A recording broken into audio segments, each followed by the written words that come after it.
আসসালামু আলাইকুম। আজকে আমি তৈরি করলাম বেলের জুস। সারাটা দিন প্রচণ্ড গরম, এই গরমের মধ্যে এক গ্লাস ঠান্ডা ঠান্ডা জুস খাওয়ার তুলনাই হয় না। স্পেশালি সেটি যদি হয় বেলের জুস এবং গরমে বাড়ির তৈরি, তো চিন্তাই করা যায় না। সবাই পছন্দ করেন বাড়ির তৈরি খাবার, আমিও পছন্দ করি। সেই জন্যই তো আজকে বেছে নিয়েছি আমি বেলের জুস। এটি করতে তেমন কোনো বেগ পেতে হয় না, বাড়তি কোনো উপকরণের দরকারই নেই। জাস্ট বেল, পানি আর কিছুটা চিনি, এই তো হয়ে গেল।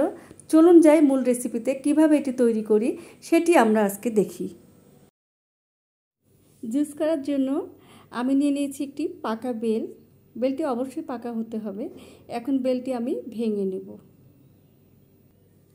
বেলটি আমি ভালো করে এটি ভেঙে নিব। এই যে দেখুন, চমৎকার পাকা বেল। এখন এর থেকে আমি শাঁসগুলো বের করে নেব।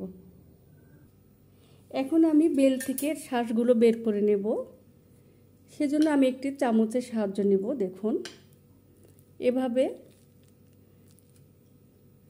বের করে নিব। আস্তে আস্তে করে ধৈর্য ধরে করতে হবে।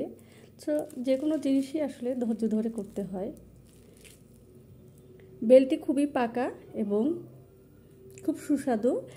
আসলে এটি আমাদের বাড়ির গাছের বেল, এখানে কোনো কেমিক্যালস নেই, কিছু নেই।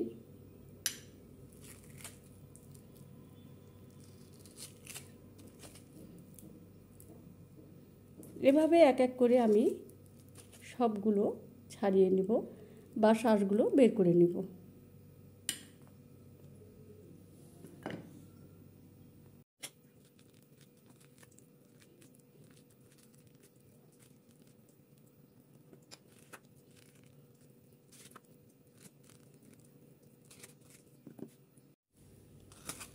এতে দেখুন হয়ে গেছে। আসলে হচ্ছে বেলের এই অংশটুকটা খুবই সুস্বাদু হয় এবং খুব সুমিষ্ট হয়, আর এখানে কোনো বীজ থাকে না। এটা অবশ্যই এভাবে চামচ দিয়ে দিয়ে নিয়ে নিতে হবে। দেখুন, এভাবে সবগুলো আমি নিয়ে নিব। এই জায়গাটাতে আসলে অনেক বেশি স্বাদ থাকে। তো আমি সব শাঁসগুলো বের করে দিয়েছি। এটিকে এখন এক সাইড করে রেখে দেই। একটি বড় পাত্রের মধ্যে বেলগুলো রেখে দিই, ঢেলে দেই। এরপর এর থেকে বীজগুলো বের করে নিব এক এক করে। বীজগুলো থাকলে খেতে ভালো লাগবে না।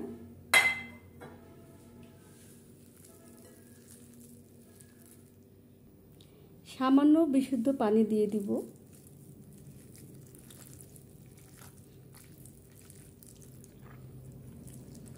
এরপর হাত দিয়ে এগুলোকে, এর থেকে বীজ এবং কোনো কিছু থাকলে সেটা বের করে নেব। দেখুন, এভাবে এটাকে এক এক করে বীজগুলো বের করে নিতে হবে।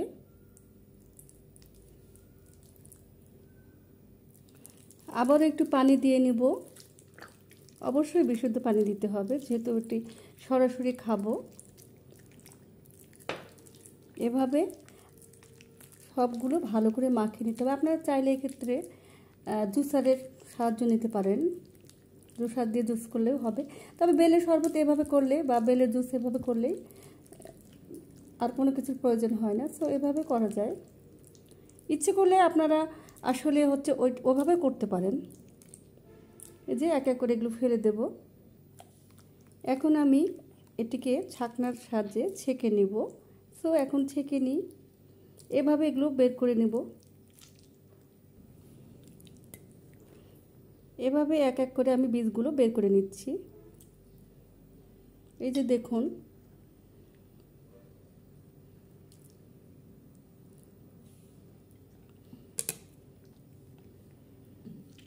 দেখুন কতগুলো বের হলো। এরপরও ছেঁকে নিব। এখন আমি ছেঁকে নিব একটা ছাকনা দিয়ে। সো আমি এখানে বড় ছাকনা ব্যবহার করেছি।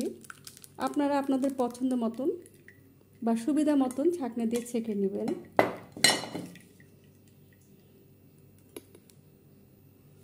একটি চামচের সাহায্যে আমি এটিকে আর একটু ভালো করে ছেঁকে নিব।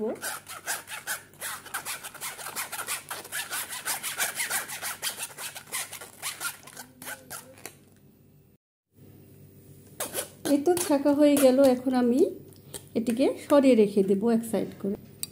এখন আমি চিনি দিয়ে দেব।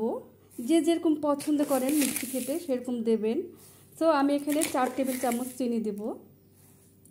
আমি এখানে 4 গ্লাস করব। আমার যে বেলটা ছিল এতে 4 গ্লাস মতন হবে, তবে যে যেরকম ঘনত্ব খেতে পছন্দ করেন সেরকম দেবেন, সমস্যা নেই। আমি আর একটু পানি অ্যাড করব।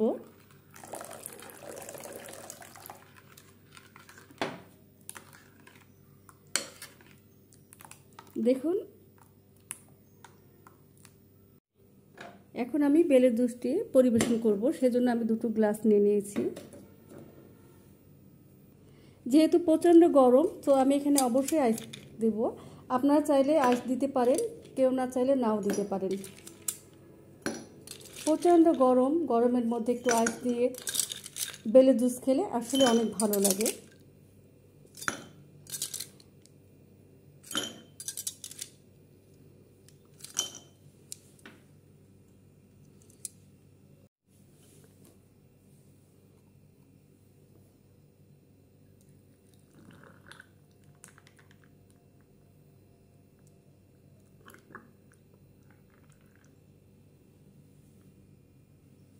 আশা করি আজকের রেসিপিটা আপনাদের অনেক ভালো লাগবে। ভালো লাগলে অবশ্যই করে খাবেন, বাসায় তৈরি করবেন এবং কমেন্টস করে জানাবেন কেমন লাগলো। তো সবাই ভালো থাকুন, সুস্থ থাকুন, নিরাপদে থাকুন। আর বেশি বেশি করে গরমে পানীয় বা ঠান্ডা জাতীয় জিনিস খাবেন। তো সবাই ভালো থাকুন। আল্লাহ হাফেজ।